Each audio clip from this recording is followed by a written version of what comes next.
Thanks for joining us here at noon. I'm Tatum Miller. New at noon, a Warren, Minnesota man is in custody and faces several charges after allegedly pointing a gun and assaulting his girlfriend.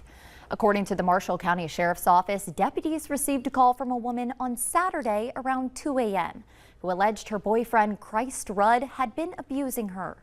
Deputies say when they arrived on scene, the woman said Rudd had beat her multiple times, and when she tried to call 911, he grabbed the phone and smashed it.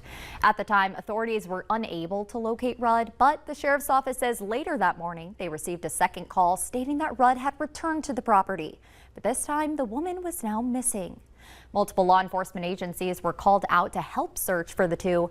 Both were eventually located in a tent in the woods, and Rudd was taken into custody.